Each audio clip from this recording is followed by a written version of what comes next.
जब पुलवामा हुआ तो मैंने छूटते ही ये कहा प्रधानमंत्री को कि ये हमारी गलती से हुआ है। उन्होंने मुझे कहा कि नहीं आप इस पे चुप रहिए। मैं समझा कोई जांच कराएंगे। कुछ देर बाद मुझे डोभाल का फोन आया, उसने भी कहा सतपाल भाई चुप रहे, वो मेरे साथ क्लास फेलो थे लॉ में, तो उन्होंने कहा इस पे चुप रही। मैं समझा कोई आज तक उसकी कोई जांच नहीं हुई।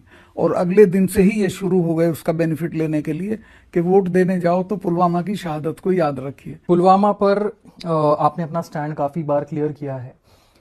कई लोगों से सवाल यह आता है कि उस वक्त आपने खुलकर ये बातें क्यों नहीं की? भाई लोग पढ़ते नहीं है, लोगों को जानकारी नहीं है। सही बात यह है कि पुलवामा की घटना होने के 2 घंटे बाद ही मैं बोल दिया था और मैंने ये कहा था कि हमारी गलती से हुआ है।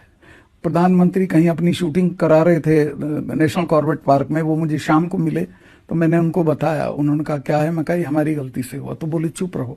मैंने समझा कोई जांच वगैरह कराएंगे। और तब मैं पद पे था, ये नहीं कि पद छोड़ने के बाद। उन्होंने 5 एयरक्राफ्ट मांगे थे जिससे वो सारे पूरी भीड़ को फेरी कर सकते थे, लेकिन इन्होंने नहीं दिए।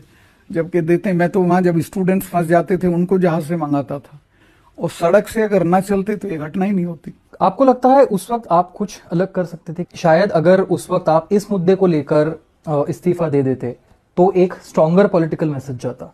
देखिए लोग तो अपनी सहूलियत से बोलते हैं, आप एक जिम्मेवारी से लीजिए। मैं एक स्टेट का हेड था, मैं वहाँ कोई क्राइसिस प्रेसिपिटेट करने के लिए नहीं था।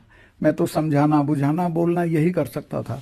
वो मैंने किया, प्रधानमंत्री से भी कहा, इनसे सबसे कहा, लेकिन उन्होंने नहीं कहा। तो रोज रोज तो मैं इस्तीफा नहीं दे सकता हूँ कि इस चीज पे दे दो और उस चीज पे दे दो। इसको मैंने हाईलाइट भी किया, मैं बोला भी, सेम डे बोला। जम्मू एंड कश्मीर की जब हम बात करते हैं तो एब्रोगेशन ऑफ आर्टिकल 370 को क्या चीजें बदली हैं? क्योंकि भारतीय जनता पार्टी का यह दावा है कि टेररिज्म कम हो गया है, स्टोन पेल्टिंग बंद हो गई है, बाकी सारी चीजें। आपको लगता है सुधार आया है? ये तो गलत है। टेररिज्म तो खत्म नहीं हुआ बल्कि बढ़ा है।